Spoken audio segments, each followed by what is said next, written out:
everyone, and welcome to today's episode on the Fashion Fables podcast.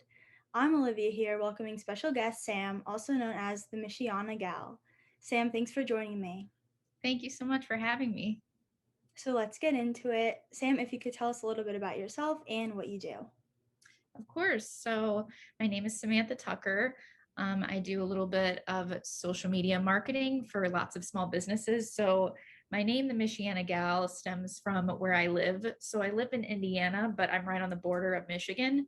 So, it kind of blends those two states together. So, I made myself the Michiana Gal, and I do freelance graphic design as well. And I do ministry writing, and I'm kind of just finding my way right now. And as the year continues to go on, I have a more clear vision on what I'm wanting to do. I eventually want to do event planning. I did have a event internship this past year, and that was really, really amazing. Awesome. I love that you have a bunch of different interests and you're kind of just following your passions. I think it's really important. Thank you. So, what inspired you to create your blog and what do you hope to achieve from it? Oh man. I don't know. I feel like ever since I was a senior in high school, I always had this desire to create, whether that be with graphic design or like even putting a cute outfit together. I just always had an interest in that. But something I hope to achieve with this is just to inspire people that want to dabble in social media. And I don't really like the term influencer, but if they're inspired, if they want to do something like that, I want to inspire them to do that. Even you can do it even with a small audience, because I don't have thousands and thousands of followers or anything like that, but it can still be done even if you have a small audience. I mean, your voice always matters, so people are listening. Yeah, I agree. I think that if you have a passion for something, I think you should go for it, no matter how scary it might seem. Because I don't know, I feel like there's always going to be someone that has something to say, no matter what. So if you Right. kind of took everything, what everybody says, then you would never like do what you really wanted to do. So I think in life you should really find what inspires you and your passions and just kind of go for it because it can end up just making you really happy. And I definitely agree about the followers. Like, just do it because you love it, and the following will naturally grow because people will see that your passion for everything. Right, right. I completely agree. Because if you're posting things that you love, and no matter what you're posting, it could be food or clothes or travel, it will inspire someone and they're going to connect and resonate with what you're posting. Exactly. So, can you touch on shopping locally and what supporting small businesses means to you? Yeah. I feel like I started appreciating small business more once I went to college because I didn't have like any money. Well, I mean, I wasn't like, poor Yeah. or anything, but I mean, I was a college student that wasn't making much money. And so on days when I would have college, I would go to this small town coffee shop. It was called the Baker's Rhapsody in Dowagiac. And it was just this unique little space. And it was honestly the first time I really valued small business and saw it as like a good thing, because it was kind of always in the back of my head. I didn't pay much attention to it.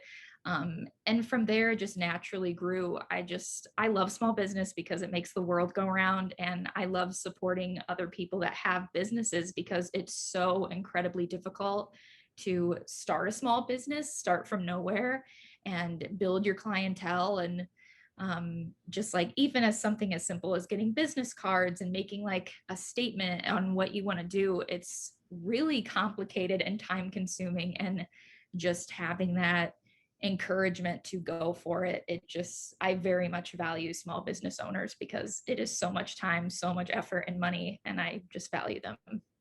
Yeah, I agree. I think that small businesses sometimes are like my favorites because I feel like they're super unique and like I can find like little items that I like wouldn't find in like a chain like retail store. And Right. so I think it's like I love just like going like new towns and like going into like cute little boutiques and stuff like that because I find like the best stuff and like no one else has it, so it's like so Right.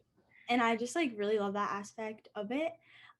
So yeah, I think more people should kind of like become educated on small businesses and like how hard they really work, like you were saying, because like no matter what, running a business is never easy, and I think that sometimes people aren't going to these places as much and are putting them at a disadvantage when really they probably have like even better stuff than some stores that like everybody knows the name of.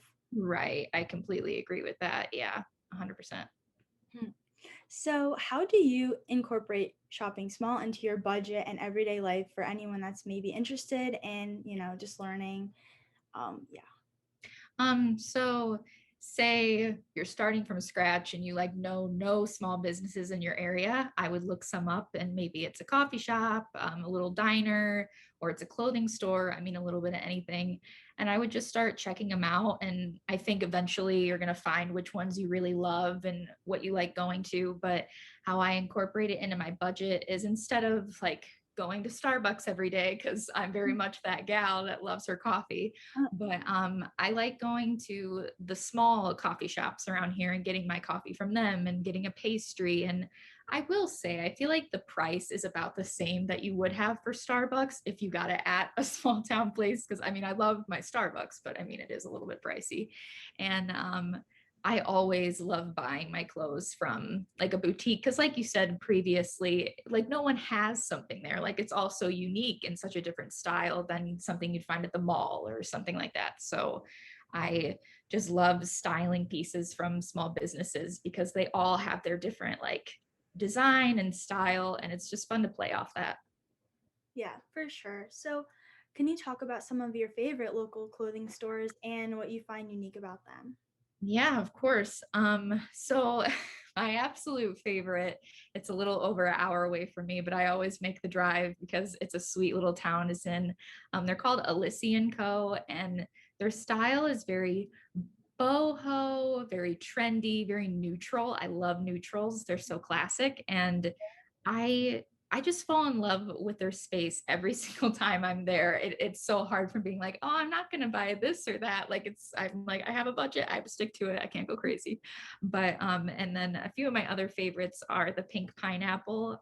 That's around 20 minutes from me. My best, well, one of my good girlfriends there, Kelsey, she's the owner, and that place is just so colorful and inviting. And I don't know, it's just a big place of joy. You can feel it when you walk in. And then another one of my favorites is well, she doesn't technically have a place of business, but she does have a business. She sells jewelry, is my friend Honey, from Honey Shea Studios. And she just does beautiful work for jewelry, necklaces, earrings, rings. Everything is just so delicate and dainty. And then I would say, oh my gosh, how can I forget this? So right next to my home is a store called Birds Gotta Fly. It has like antiques, home decor, and then they have a little boutique in the back. And right between them is a coffee shop, one of my favorites. And it is just so enchanting and dreamy. And I feel like when you enter their space, they really make it known that like you're in someplace special. Like they create that fun environment for you to be super immersive. And yeah, those are some of my favorite places. Like probably almost my entire closet is full of their items. And yeah, so I just love them dearly. That sounds like amazing, and I wish I lived closer to like where you live because I would definitely Yeah. like. I'm the type that would also like go an hour just to like go to like a cute store or something. Oh Like yeah. I literally drive an hour to get like coffee at this place down the shore, in New Jersey. Uh-huh. And my mom thinks I'm crazy, but like I just go with my friends and like we love it. Oh yeah, that's all that matters. Yeah. And another thing I noticed like when you were like saying the names was like how unique they all sound. Like I don't Hmm. know, I just love the names like the pink pineapple, I think you said.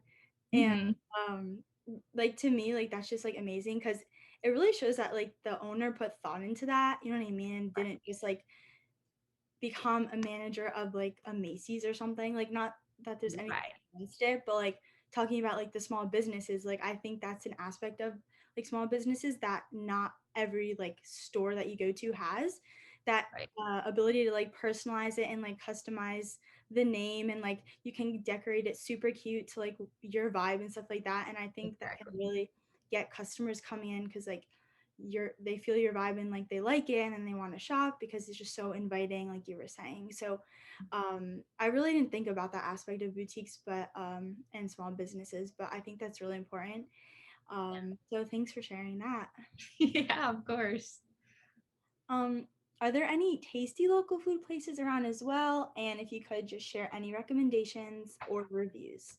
Oh yeah. So I am a big go out to eat gal. Like, okay, cooking at home is fun and whatever, but like doing the dishes and all that, I'm just not personally a fan of that. So I'm always like, husband, let's go out to eat because I just don't want to have to deal with that stress. But I did talk about them previously. Steelyard, they're right in the middle of Birds Gotta Fly between the boutique and the home decor area, and they have like pastries, coffee, and then they have paninis and just like salads and things like that. They are my absolute go-to because yes, they are so close to my house, but they I don't know, I've had so many good conversations with friends and family there, and it's just kind of my place to relax and have a sense of community.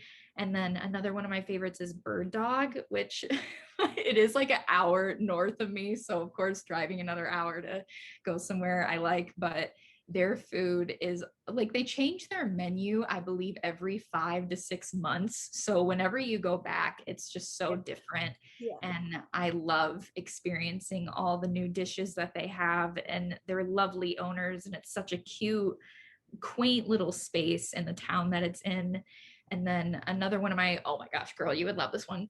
So this other one I love, it's in it's around an hour away, of course, in Benton Harbor, Michigan, but it's called Clifford's Coffee Canal. And it is this delightful, enchanting little space. So you like order like a breakfast sandwich and some coffee, and then you walk out and it's right all on the water, and it's surrounded by flowers and twinkling lights, and it's just so pretty, and there's always like squirrels running around or pretty birdies, and I don't know, it makes having your coffee and having brunch like so much more exciting because you're surrounded by this.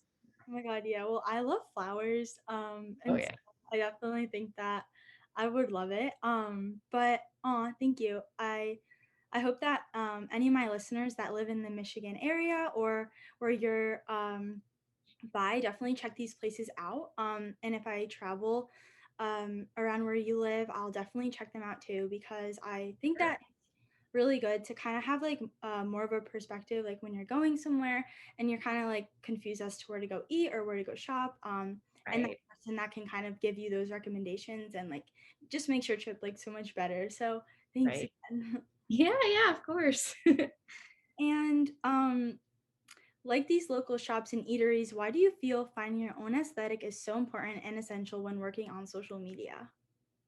um Yeah, I finding your aesthetic, I feel like is one of the first things you have to do if you're going to be working on social media because I mean, and it can be something so simple like start researching what presets you want to own or something because presets really take up your game on social media with like Lightroom and stuff like that. Mhm. And like finding your niche, like do you get more likes or more enjoyment out of posting food pictures, outfit details, scenery shots, or like candid photos? Like just find what you're good at and what you enjoy posting and just gravitate towards that. But I'm not saying like you don't have to be put in a certain box and that's all you can post and spend all your time on. Like you should feel free to post whatever you want and whatever brings you happiness, but I think tying into something that you really are passionate about and giving it your all, people are going to see that you're passionate about it and it's going to get them excited. Yeah, definitely agree. I'm sure you and me as well. I think what you were saying, I think just finding who you are and kind of just presenting that through like the pictures you post is really important because I feel like there's so many like bloggers out there and people that are posting and like what is making you unique and stand out that people are going to want to follow you because like you just don't want to blend and mesh into what everyone else is doing. That Exactly. almost makes you lost in the crowd when you as an individual have so much to offer because like everyone's like unique and has their own things to offer and bring. And in the social media world, I think it's really important to find those accounts that are inspiring because sometimes you can fall down like this rabbit hole of just scrolling and it just being like For draining and just like not healthy. I guess like mentally like not healthy. I guess that makes sense. But um I found that like it's just really helpful sometimes to just like unfollow an account just because it's not serving you any well and it's not any harm, it's not anything like personal towards the person, it's more just like what you need to do because that's what's best. But I've tried as like, having my platform and stuff like that, and like, seeing it grow progressively, like just to put out things that are authentic, because I think it's really important like not to lie to your followers like on, especially Right. online. You want to be just straight up authentic, like you said. I think it's important to like put out polls and be like, what content do you enjoy seeing most, what would you like to see more of, and that kind of gives you Right. more of an idea, because you don't know what everyone's thinking, and so sometimes you need to ask your followers because they're the ones who are like looking at your content and stuff like that. Right. Yeah, it's always like just like amazing to kind of feel good about what you're posting and stuff like that. So yeah. Yeah, I completely agree. I do very much agree with how it can just be mindless. You keep scrolling and scrolling, and then you go into some self-doubt and you're like, well, they have so many followers. What about me? And you start worrying about like your online presence. I mean, at the end of the day, none of it really matters. But I mean, if you want to grow a business, you have to have an online profile. I mean, that's the world that we live in now. And I don't know that there have definitely been accounts that I've had to unfollow because it just kills my self-esteem. Like, and I just try to put myself on a pedestal where they are, which I should never do, but I'm like, I want to be good like them, and it just gets into a really negative space. And I'm like, okay, I have to back away. Yeah, well, it's definitely easier done like said than done. Right.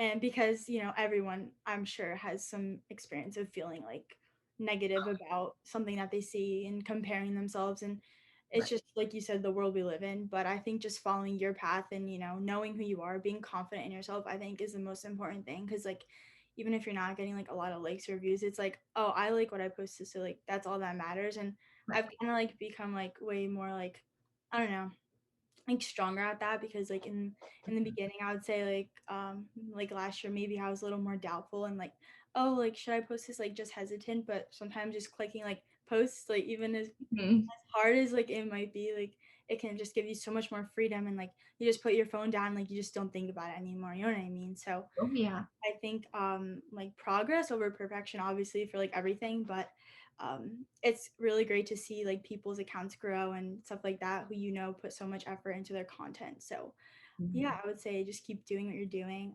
I love your content, so Oh, thank you. I love yours too. thank you. And so finally, what tips can you share on finding your aesthetic and representing yourself on platforms such as Instagram and even a personal website? So I'm going to go back to what I said before about finding a preset. I know it's super simple, but I mean, you can really find presets on Etsy. There are so many people that make them, any kind of design you're wanting to do. But I just think having that as a base and sticking with that, because I know it's been said and done so many times, but like aesthetically pleasing, I mean, you do want your account to look good. I mean, you follow things that you think look good and people can gravitate to. So definitely finding your preset, and then just again finding your niche. Like, what are you really good at taking pictures at? What are you really like, what do you have a big desire to post about? And then I would just say be original to yourself, because trends come and go. They're very fleeting. Like, I mean, I don't know what's going to be trending in 4 months from now, but I'm sure it's not going to be what's trending at this present time. And just being confident in who you are, and then keep telling yourself that growth comes organically. It's not all going to bang happen today. You're not going to receive loads of followers. I mean, maybe out Yeah. of a blue moon, but I mean, growth takes time. And as time goes on, you're going to look back at what you previously posted and be like, wow, I grew so much from there. Like, look what I'm doing now. So just continue to give yourself permission to grow and don't beat yourself up.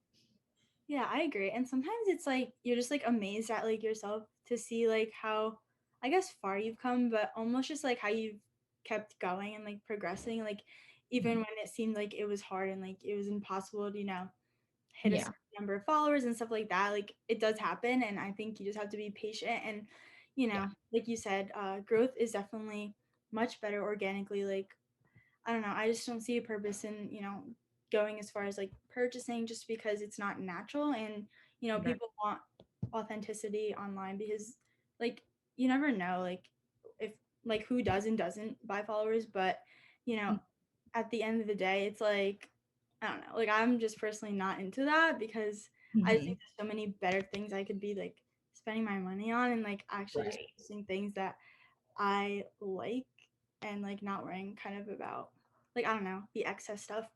But yeah, I think that just having like, you know, your own brand and aesthetic is kind of just like flattering for yourself as a person. It makes others like, oh my gosh, like she's doing something that not everyone else does. Like not everyone has the courage to have a blog like you, not everyone has the courage to have a podcast and et cetera, et cetera. And so I think it's just really amazing that you take that extra step and kind of want to become different and not just like settle to be like average like everyone else. And you know, you never really know who's watching, and sometimes the little things that you think don't matter at all like are actually like people are impressed by and stuff like that. But you don't obviously like you shouldn't do it to impress others, you should just do it for yourself. But it is Right. very like amazing and just special to have something that not everyone else does. So yeah. Yeah, no, that's really good advice. I mean, some of those things you said, I don't even think about. But yeah, I completely agree with everything you said. And it does take a lot of courage to like make a website or like start a blog or things like that. Cause I feel like it can really get, if you post the same content that everybody else does, your voice gets a little bit lost in that huge group of people. But when you want to stand out and post something that you feel is very genuine to you, it is very scary because it's open to the world to judge and comment on. And that can be really, really scary. Yeah, exactly. Well, thank you so much for joining me today. I had such a great time. Yes, me too. Thank you so much.